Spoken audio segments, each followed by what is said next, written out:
কি দাঁড়ালো? টাকা দেওয়া হয়নি। এবং যে কাগজটি দেখালেন এটা তো আমরা প্রকাশ করিনি, কুণাল ঘোষ আপনাদের কাছে এই কাগজটি দেখালেন, এটা তো আমরা প্রকাশ করিনি, এটা ভারতবর্ষের কেন্দ্রের অর্থ দপ্তর তাদের প্রকাশ করা এই কাগজটি আমরা আপনাদের সামনে ধরে দিচ্ছি। সেখানে দেখা যাবে আমাদের কিছু টাকা দেওয়া হয়নি এবং নিচে সেটার উল্লেখ আছে। তাছাড়াও আমরা দেখছি যে কোনো সামঞ্জস্য নেই। যেখানে বেশি গ্রামীণ মানুষ কাজ করেন তাদের সাথে সামঞ্জস্য রেখে, যেখানে কম গ্রাম আছে, কম গ্রামীণ মানুষ কাজ করেন, তাদের টাকা, তাদের মজুরিরও কোনো সামঞ্জস্য নেই।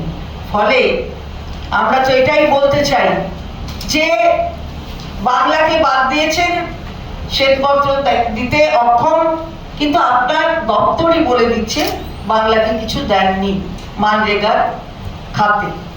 তো আজকে বিভ্রান্ত করার চেষ্টা হচ্ছে, অপচেষ্টা। মাননীয় মুখ্যমন্ত্রী গিয়েছিলেন নীতি আয়োগের বৈঠকে, কণ্ঠরোধ, মাইক বন্ধ। মাননীয় কেন্দ্রীয় অর্থমন্ত্রী তারপরেও একটু বিভ্রান্ত করবার চেষ্টা করলেন এবং কিছু অসংসদীয় ভাষা ব্যবহার করলেন। কিন্তু ঘটনাই, যেটা আমাদের মাননীয় সাংসদ অভিষেক বন্দ্যোপাধ্যায় বারবার বলছেন, কাগজ কখনো বাজে কথা বলবে না, কাগজ কখনো ভুল তথ্য দেবে না। তাহলে হোয়াইট পেপার, শ্বেতপত্র দিলেই গোটা ব্যাপারটা প্রকাশ পেত, কিন্তু সেটা দেওয়া গেল না, কারণ দেওয়া যাবে না। আমরা এটাই তো বারবার বলছি, বাংলার প্রাপ্য অধিকার তার থেকে বঞ্চিত। সবসময় কোঅপারেটিভ ফেডারালিজমের কথা হয়, অর্থাৎ যুক্তরাষ্ট্রীয় যে কাঠামো ভারতবর্ষের সংবিধান, মনে রাখতে হবে সংবিধান প্রয়োগের এটা ৭৫তম বছর। সেই বছরে দাঁড়িয়ে সংবিধানকে সম্পূর্ণত তার কণ্ঠরোধ করে এই ফেডারেল স্ট্রাকচারটাকে নষ্ট করার জায়গায় নিয়ে যাচ্ছে কেন্দ্রের যে সরকার।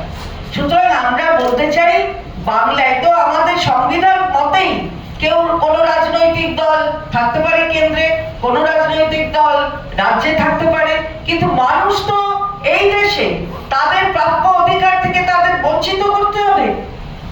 আমরা বারবার এটা অন্যান্য সভায়ও যখন গিয়েছি তখনও বলেছি, তারপর মাননীয় মুখ্যমন্ত্রী বারবার বলেছেন, আপনারা দেখেছেন সেটা, এবং বিভ্রান্তির যে চেষ্টা সেটা কিন্তু চলছে।